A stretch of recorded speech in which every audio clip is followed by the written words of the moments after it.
اعوذ باللہ من الشیطان الرجیم بسم اللہ الرحمن الرحیم۔ ایمانیات اور علم و عمل کے ابواب مکمل کر لینے کے بعد آج کا باب طہارت سے متعلقہ ہے، جس کی پہلی حدیث مبارکہ کا عنوان ہے رب کریم کی رضامندی حاصل کیجیے۔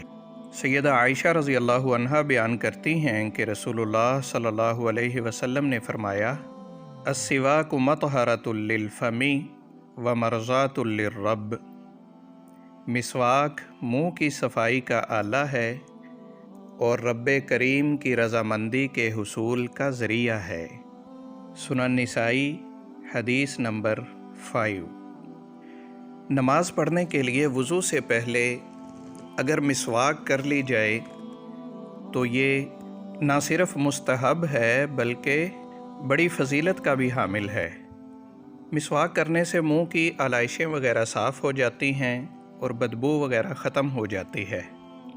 اگر انسان کے منہ سے بدبو آ رہی ہو اور وہ اللہ تعالیٰ کے حضور میں عبادت کے لیے کھڑا ہو جائے تو صرف انسان ہی اذیت محسوس نہیں کرتے بلکہ فرشتوں کو بھی ناگواری ہوتی ہے، جیسا کہ نبی کریم صلی اللہ علیہ وسلم کا ارشاد گرامی ہے کہ جب تم نماز کے لیے کھڑے ہو تو مسواک کر لیا کرو، اس لیے کہ جب تم نماز میں قرات شروع کرتے ہو تو فرشتہ اپنا منہ تمہارے منہ کے اوپر رکھ لیتا ہے، پھر جو بھی چیز، جو بھی لفظ، جو بھی کلمہ تمہارے منہ سے نکلتا ہے وہ فرشتے کے منہ میں داخل ہو جاتا ہے۔ یہ حدیث صحیح الجامع صغیر میں موجود ہے، حدیث نمبر 720۔ اس حدیث میں نمازی کی فضیلت بیان کی گئی ہے کہ اس کے منہ سے نکلنے والا ایک بھی لفظ رائے گاہ نہیں جاتا، بلکہ اللہ تعالیٰ نے ایک فرشتہ مقرر کیا ہوتا ہے جو اس کے الفاظ کو اپنے منہ میں محفوظ کرتا رہتا ہے تاکہ رب کریم کے حضور میں انہیں پیش کیا جا سکے۔ لیکن ذرا سوچئے کہ نبی کریم صلی اللہ علیہ وسلم نے یہ فضیلت بیان کرنے سے پہلے مسواک کا کیوں حکم دیا ہے؟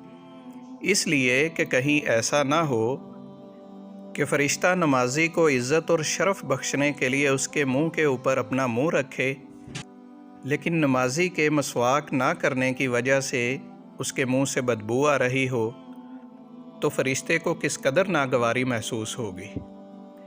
لہٰذا بہترین اور افضل عمل یہی ہے کہ وضو سے پہلے مسواک کر لی جائے تاکہ اپنے ساتھ کھڑے نمازیوں کو بھی اذیت سے بچایا جا سکے، فرشتوں کو بھی ناگواری نہ ہو، اور سب سے بڑی بات یہ ہے کہ اللہ تعالیٰ کی رضامندی اور خوشنودی حاصل ہو جائے۔ السلام علیکم ورحمۃ اللہ وبرکاتہ۔